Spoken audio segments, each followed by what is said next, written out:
অসাধারণ স্মেল পাচ্ছি, বুঝলেন তো? দুর্ধর্ষ। পাশে আবার একটা কুড়িও আছে। গোলাপ গাছে এখন টুকটাক ফুল ফুটছে, ফুল নিচ্ছি না, তবে তবে বৃষ্টির জল পাচ্ছে তো, প্রচুর খাবার দাবার ওরা সংগ্রহ করছে, দিয়ে ফুল দিচ্ছে। আর তার আগে তো মিক্স খাবার গোলাপে দিয়েইছি। তো গোলাপের মানে বর্ষাকালে পরিচর্যা সম্পর্কে আমার ভিডিও গেছে, সেটা আপনারা দেখে নেবেন, যারা দেখেনি তারা দেখে নেবেন। তো একটি সুন্দর গোলাপ ফুল দিয়ে আজকে ভিডিওটা শুরু করলাম। নমস্কার, আমি প্রিয়াঙ্কা, সবুজ সাথী চ্যানেলে আপনাদের সকলকে স্বাগত জানাই।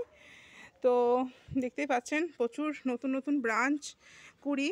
তো আজকে ভিডিওর মেন টপিকস সেটা হচ্ছে বর্ষাকাল, মানে বর্ষা কি বলবো, বৃষ্টি শেষ হয়ে যাওয়ার পর, বৃষ্টি বন্ধ হয়ে যাওয়ার পরে বেশ কিছুদিন রোদ উঠলে, বৃষ্টির পর বেশ কিছুদিন যদি কন্টিনিউ 3-4 দিন ধরে রোদ থাকে, তো তখন আমরা ছাদ বাগানে টুকটাক কী ধরনের কাজ করব। এবার কি বর্ষার পরে যেটা হয় সেটা হচ্ছে প্রচুর গাছে পোকার টিকি লাগে, পোকার আক্রমণ হয়। তো তারপর কি বৃষ্টি বন্ধ হওয়ার পর ফাঙ্গিসাইডের খুব প্রয়োজন হয়ে পড়ে। তো এগুলো তো আমরা বেসিক, সেগুলো আমরা সবাই কাজ করে থাকি, বেসিক কাজ এগুলো।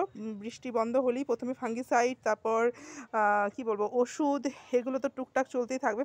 ফাঙ্গিসাইড, ইনসেকটিসাইড কিন্তু দিতেই হবে, মানে বৃষ্টির পরে। এবার সেটা 1-2 দিন বা 3 দিন গ্যাপে গ্যাপে। হ্যাঁ, তারপর সেটা দেখুন কিরম বড় বড় ঘাস হয়েছে, দেখেছেন? এই ঘাসগুলো পরিষ্কার করতে হবে। বৃষ্টির জল পেয়ে গাছ, মাটির যেহেতু খাবার আছে, বর্ষার আগে তো সব গাছেই খাবার দেওয়া হয়। হ্যাঁ, তো বৃষ্টির জল পাওয়ার পরে আবার এই খাবার দাবার পেয়ে এদেরও প্রচুর মানে উপদ্রব বেড়ে গেছে, ঘাসপালাগুলো। তো এরা যাতে পর্যাপ্ত পরিমাণ খাবারটা না খেয়ে নেয়, মাটির যে কোনো গাছের ক্ষেত্রে বলছি আমি, হ্যাঁ, যে কোনো টবের গাছের ক্ষেত্রে, তার জন্য মাটিতে ঘাস হতে দেওয়া যাবে না। ঘাসগুলো কিন্তু অবশ্যই তুলে দেবেন। আমার একটা টবে এত ঘাস হয়েছে, যেমন দেখুন এই গাছটার নিচে দেখুন, দেখেছেন কি পরিমাণে ঘাস? মানে এই ঘাস তুলে তুলে তো মাথা খারাপ হয়ে যাচ্ছে। যাক, তুলতে হবে, পরিষ্কার করতে হবে, বাগান যখন করছি। এটা একটা পার্টস গেল। বেশ, 2 নম্বর সেটা হচ্ছে ফাঙ্গিসাইড আর ইনসেকটিসাইড। বৃষ্টি বন্ধ হওয়ার পরে পরেই কিন্তু আপনারা ফাঙ্গিসাইডটা স্প্রে করে দেবেন, যার কাছে যেটা অ্যাভেলেবেল আছে। সেটা সাপ হোক, ব্যাবিস্টিন হোক, অ্যামিস্টার টপ, রেডিওমিন গোল্ড, এখন অনেক রকমের ফাঙ্গিসাইড বেরিয়েছে। হ্যাঁ, তো যার কাছে যেটা অ্যাভেলেবেল আছে ফাঙ্গিসাইড অবশ্যই দিয়ে দেবেন, খুবই প্রয়োজনীয় ফাঙ্গিসাইডটা। আর তার 2 দিন পরেই কিন্তু আপনারা ইনসেকটিসাইড স্প্রে করবেন, সেটা প্রয়োজন থাক বা না থাক। কেন জানেন তো? দিনের বেলা রোদের মধ্যে, যেহেতু এখন রোদ উঠছে কন্টিনিউ, রোদের মধ্যে মনে হবে হয়তো পোকা নেই, কিন্তু কখন যে সূর্য ডুবলেই পোকার আক্রমণ হবে আপনি বুঝতেও পারবেন না। সবসময় তো গাছে পাহারা দিয়ে বসে থাকা যায় না। এবার কি হয়, সন্ধ্যের পরেই পোকার আক্রমণ করে। তো যেটা বর্ষার পরে আমার কিছু ভালো জিনিস দেখায়, যেমন ধরুন এই ফুলটা তো দেখেইছেন, ব্লিডিং হার্ট তো কন্টিনিউ ফুল হচ্ছে। আর পোকার আক্রমণ দেখুন কী লেভেলের পোকার আক্রমণ হলে এইরকমভাবে পাতাগুলো খেয়ে নেয়। আমি কালকেই কাকা স্প্রে করেছি আমার সমস্ত গাছে, সমস্ত মানে পুরো ছাদের গাছ, নিচে মাটির গাছ, সমস্ত গাছে আমি কাল কাকা স্প্রে করেছি। হ্যাঁ, আর গাছ সবসময় আপনাকে নাড়াচাড়া করে হাত দিয়ে নড়িয়ে সরিয়ে দেখতে হবে যে গাছের অবস্থা, কন্ডিশন কেমন। যেমন দেখুন এই গাছের কন্ডিশনগুলো খুব ভালো, প্রত্যেকটা কলকে গাছই। কিন্তু এই দেখুন এখানে একটা ফল হয়েছে, এই ফলটা তো হতে দিলে হবে না। ফলটা হলে কি হবে, এর পিছনে সমস্ত শক্তি দিয়ে দেবে, আর গাছ পর্যাপ্ত পরিমাণে বাড়বে না বা ফুল দেবে না। আর একটা ভালো কাজ, সেটা হচ্ছে প্রত্যেকটা করবির ডালে ডালে আমি দেখেছি কাল, এই দেখুন বার্ডস আসছে নতুন নতুন। আবার করবি গাছটি আমার ফুলে ফুলে ভরে যাবে। এটা সাদা করবি, এই দেখুন দেখেছেন? এই দেখুন, এটা হচ্ছে গোলাপি থোকাটা, এই দেখুন, দেখেছেন? এই দেখুন প্রত্যেকটা ডালে ডালে কুড়ি আসছে। এটা একটা ভালো। আচ্ছা, আপনারা আমার এটা দেখেছেন কি, হলুদ স্থলপদ্মটা তো দেখিয়েছি, এটা কাল হয়েছিল, আজকে নেই, এটা তুলে দিতে হবে। হ্যাঁ, এটা তুলে ফেলে দেবো। আর সেটা হচ্ছে এই দেখুন, এই স্থলপদ্মটা দেখেছেন কি, এটা হচ্ছে আমার গোলাপি পাতির স্থলপদ্ম। এটাও বেশ বড়, বেশ বড়, ভীষণ সুন্দর, ভীষণ সুন্দর। যার কাছে এটা নেই অবশ্যই কালেক্ট করুন। আর ফুলের কথা তো বলতে হবে না, এই দেখুন এটা এমন, এটা কাল হয়েছিল।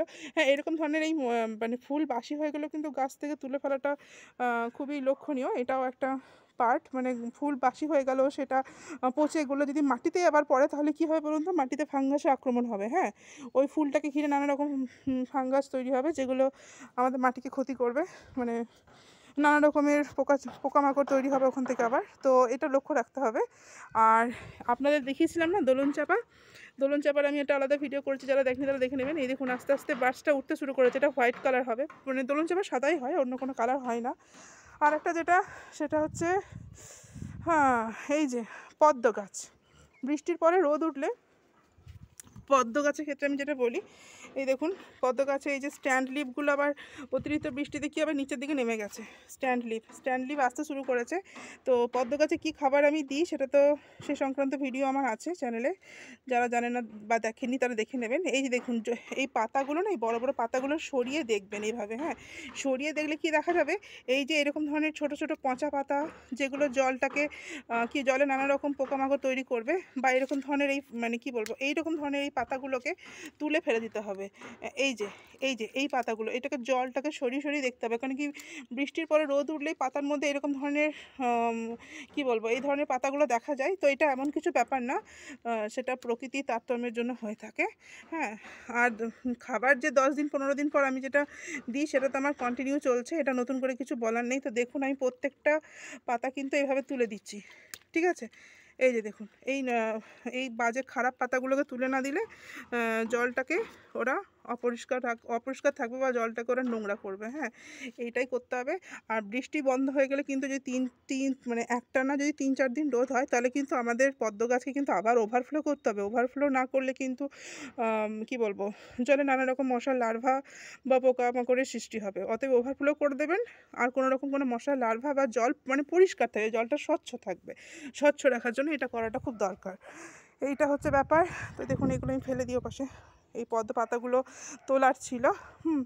তারপর বৃষ্টির পর যেটা এই যে ছোটো ছোটো গাঁদা গাছগুলো, এগুলোকে পিঞ্চিং করতে হবে আরও বুশালো করার জন্য।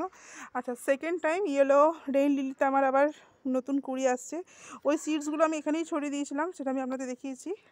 আর যেটা হচ্ছে বাকি যে রেইন লিলি যাদের কাছে যা টব আছে, এই যেই ফুলগুলো হয়ে থাকে সেই ফুলগুলোকে না তুলে দেবেন, এইভাবে তুলে দেবেন, বা কাঁচি করে যদি সম্ভব হয় কেটে দেবেন। আমি তো দেখুন কাঁচি টাচি কিছু নিয়ে হাত দিয়েই তুলে দিচ্ছি, যেই ফুলগুলো আমার ফুটে গেছে অলরেডি। হ্যাঁ, আর যেগুলো আছে সেগুলো তো আছেই, দেখতেই পাচ্ছেন। যেগুলো ফুটে গেছে সেগুলোকে না এভাবে তুলে দিতে হবে, না কী হবে এই যে দেখুন এখানটা দেখেছেন, এখান থেকে এটা সিডস তৈরি হবে, ও সিডসের পিছনে আবার ক্ষমতা নষ্ট করবে, দরকার নেই। আর নতুন করে তাহলে ফুল আসবে না। তো তার জন্য এই ঘাসপালার সঙ্গে সঙ্গে এই পুরনো ফুলের ইয়েগুলো মানে কি বলবো যে স্ট্যান্ড লিফগুলো ওঠে সেগুলোকেও তুলে দিতে হবে। এটাই হচ্ছে ব্যাপার। বর্ষার পরে এই দেখুন আমি বলেছি না গাছপালা হাত দিয়ে দেখতে হবে, এই দেখুন এখানে একটা সিডস আছে, এই সিডস আমি রাখতে চাই না, সিডসের জন্য তাহলে ও ক্ষমতা ব্যয় করবে, সেই জন্য সিডসগুলো আমাকে তুলে ফেলে দিতে হবে। এইভাবে গাছপালা সরিয়ে নড়িয়ে দেখতে হবে। বাবা, একে তো আর মানে কিছু বলার নেই, মানে এত ফুল যেদিকে তাকাবো গাছটাতে শুধু ফুলই তো আছে, এইটুকু একটা গাছ, মানে এটাতে তো কী আর বলবো, শুধু ফুলই আছে। এটা হচ্ছে ব্যাপার। কন্টিনিউ 2 দিন থেকে রোদ হচ্ছে বলে বোগেনভেলিয়া পাতাগুলো একটু ঝিমিয়ে পড়েছে। দেখুন মাটি একদম খটখটে শুকনো, কোনো টবে আপনারা দেখতে পাবেন না যে কি বলবো ঘাস জন্মেছে, ঘাস জন্মায়নি, কিন্তু মাটিগুলো যেহেতু বৃষ্টির পরে খুব হার্ড হয়ে গেছে, সেজন্য মাটিটা খুঁড়ে আমি এর মধ্যে একটুখানি, কিচ্ছু না, কোনো সার না, সার কিন্তু আমি অলরেডি দিয়ে দিয়েছি বর্ষার আগে, হ্যাঁ বৃষ্টির আগে, কোনো সার না, শুধু একটু নিম খোল দেবো, আর মানে জল দেওয়ার আগে অবশ্যই মাটিটা খুঁড়ে আমি একটু নিম খোল দেবো, জাস্ট 2 চামচ, আর কিছু না। আর কালকে তো বললাম সব গাছে আমি কাকা স্প্রে করেছি, দেখুন পাতাগুলো ঝিমিয়ে গেছে রোদের মধ্যে, মাটিতে জল নেই পর্যাপ্ত পরিমাণে, সেজন্যই মাটির টানের জন্য পাতাগুলো এরকম হয়ে গেছে। আজকে আমি মাটিগুলো খুঁড়ে একটু নিমখোল দেবো, 2 চামচ করে নিমখোল প্রত্যেকটা টবের জন্য। হ্যাঁ, তো নিমখোল দেওয়ার পরে আবার জায়গায় রেখে দেবো, ওখান থেকে সব টবগুলো নামিয়েছিলাম, অতিরিক্ত বৃষ্টিতে কি হচ্ছিল টবে জল জমতে তো দেওয়া যাবে না, সেজন্য টবগুলোকে নামিয়ে উল্টে রেখেছিলাম। আপনারা তো দেখেছেন, যারা আমার ভিডিও কন্টিনিউ করেন তারা তো জানেন আমি প্রতিদিন ছাদ বাগানে কী কাজ করি। আর এই যে দেখুন এগুলোতে প্রচুর ঘাস হয়েছিল, কাল বিকালে ঘাসগুলো তুলেছি।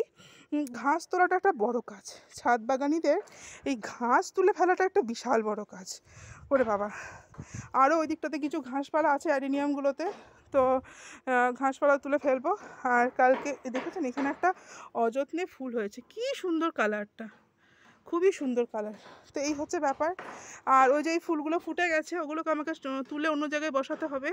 এই ধরনের কিছু টুকটাক কাজ, রোদ ওঠার পরে এই ধরনের কিছু টুকটাক কাজ করব। আর এই আমি যেটা বললাম বোগেনভিলিয়ার জন্য 2 চামচ করে নিমখোল দেবো, সেটা আমি না এতেও দেবো, গোলাপেও দেবো, আর আমার জবা গাছগুলোতেও দেবো।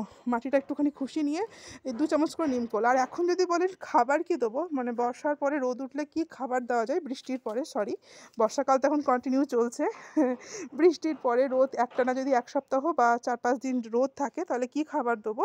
তাহলে খাবার এখন যেহেতু মিক্স খাবার আমরা প্রত্যেকটা গাছে বর্ষা শুরু হওয়ার আগে দিয়ে রেখেছি, তাই এখন মিক্স খাবারের কোনো প্রয়োজন নেই। ওই 2 চামচ করে নিমখোল দিয়ে দিতে পারেন। আর মানে আমি দেবো, তাই আপনাদেরও বললাম, দেওয়া যেতে পারে। আর মানে কি পাতলা করে লিকুইড সার যেটা, সেটা দেওয়া যেতে পারে।